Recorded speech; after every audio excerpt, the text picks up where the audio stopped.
नमस्कार दोस्तों, एक्यूप्रेशर चिकित्सा में डायग्नोज के वीडियो नंबर 2 में आज हम चर्चा करेंगे यिन और यांग से संबंधित ऑर्गन की। कौन सा यिन है, कौन सा यांग है।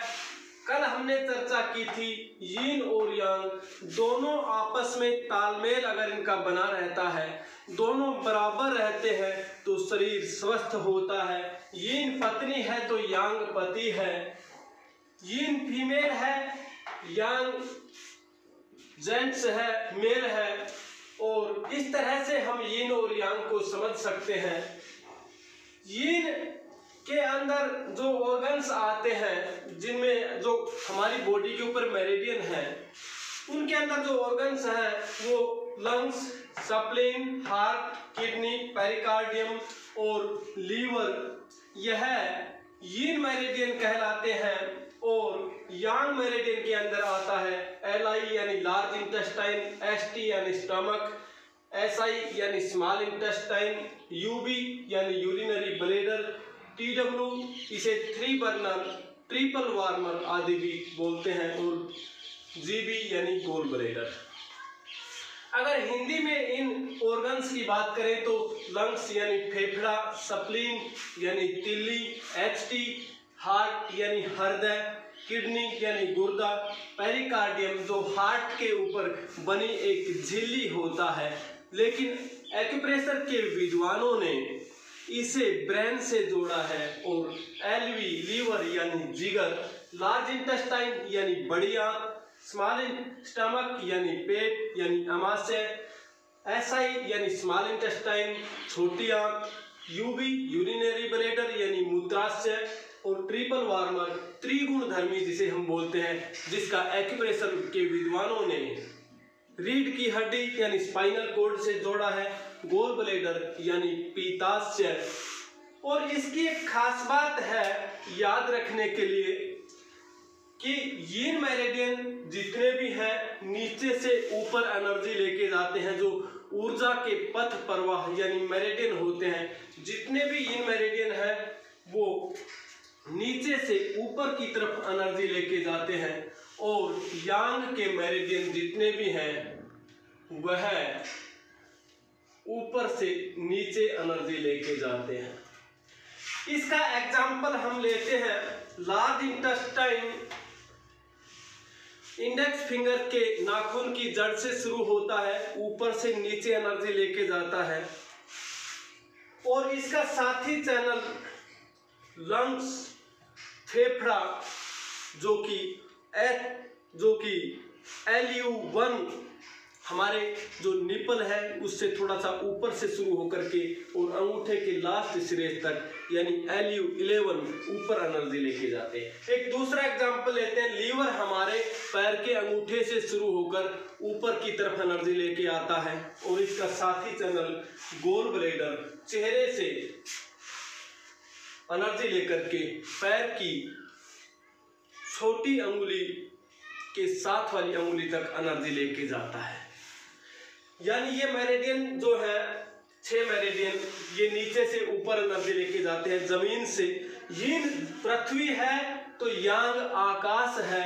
यह यांग और यिन का तालमेल ही हमारी बॉडी को स्वस्थ रखने की महत्वपूर्ण भूमिका निभाता है।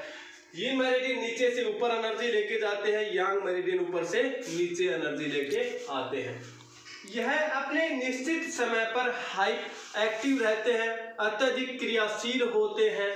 जिस तरह से LU यह सुबह 3 से 5 बजे तक सक्रिय रहता है, सुबह 3 से 5 बजे तक अत्यधिक सक्रिय रहता है। इसके रोगी आप देखेंगे, अस्थमा के पेशेंट सुबह 3 से 5 बजे के बीच ज़्यादा खांसी चलना, कफ आना, बलगम आना, ओल्ड एज में खास करके।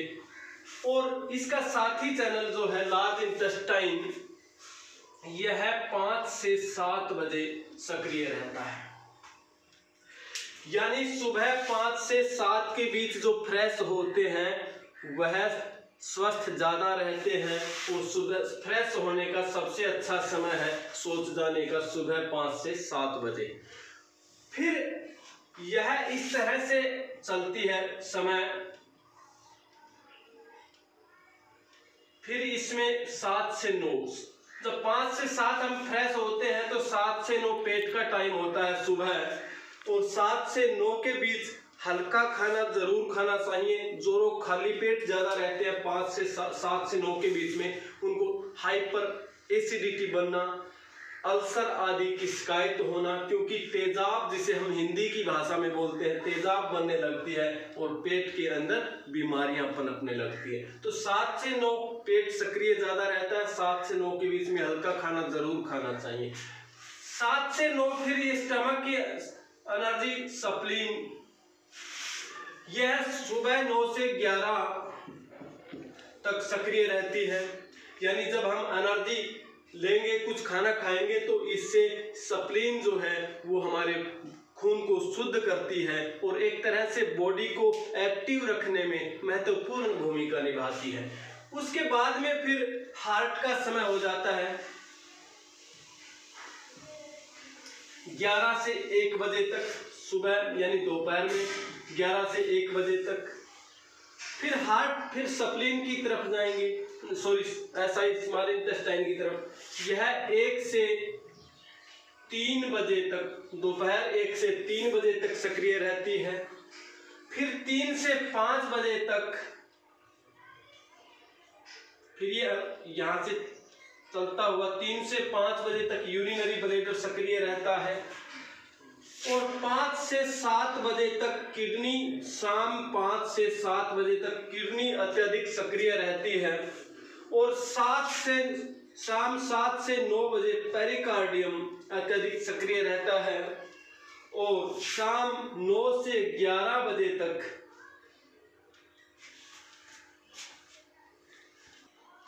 7 से 9 पेरिकार्डियम सक्रिय रहता है, और 9 से 11 बजे तक ट्रिपल वार्मर यानी त्रिगुणधर्मी या थ्री बर्नर के नाम से जिस मेरिडियन को जानते हैं, और 11 से 1 बजे तक, रात 11 से 1 बजे तक गोल ब्लैडर सक्रिय रहता है। जिसको पित्त ज्यादा बनते हैं, हाइपर एसिडिटी का पेशेंट रात 11 से 1 बजे तक या तो पानी पीने की इच्छा करेगा या उसके पेट पर अफारा आ सकता है, क्योंकि रात 11 से 1 गोल ब्लैडर एक्टिव रहता है, और 11 से 1 के बाद में 1 से 3 बजे सुबह के यानी रात के 1 से 3 बजे लीवर सबसे ज्यादा एक्टिव रहता है। इस तरह से 24 घंटे 12 मेरिडियन काम करते हैं।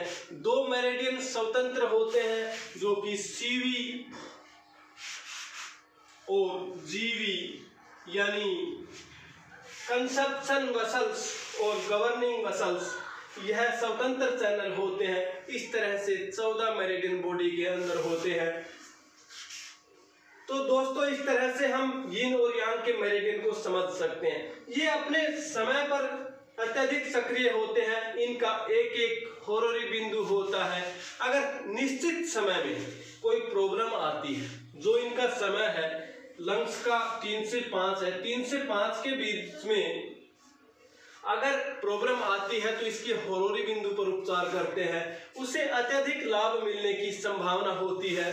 इस तरह से सभी का एक एक होरोरी बिंदु है, उस होरोरी बिंदु की भी चर्चा करेंगे।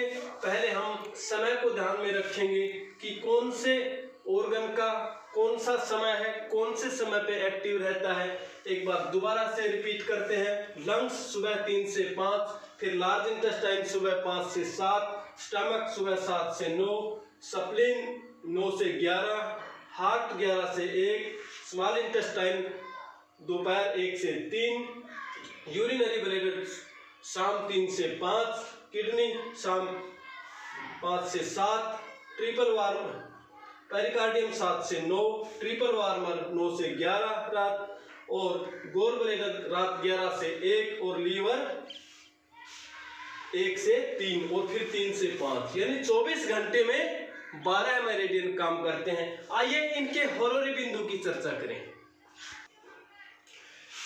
तो दोस्तों इस तरह से 12 मेरिडियन में एक होरोरी बिंदु होता है। होरोरी का मतलब होता है कि जिस एनर्जी से वो चैनल संबंध रखता है, यानी मेरिडियन जिस भी एनर्जी से संबंध रखता है 5 एलिमेंट के हिसाब से, उसी एनर्जी के बिंदु को होरोरी बिंदु कहते हैं।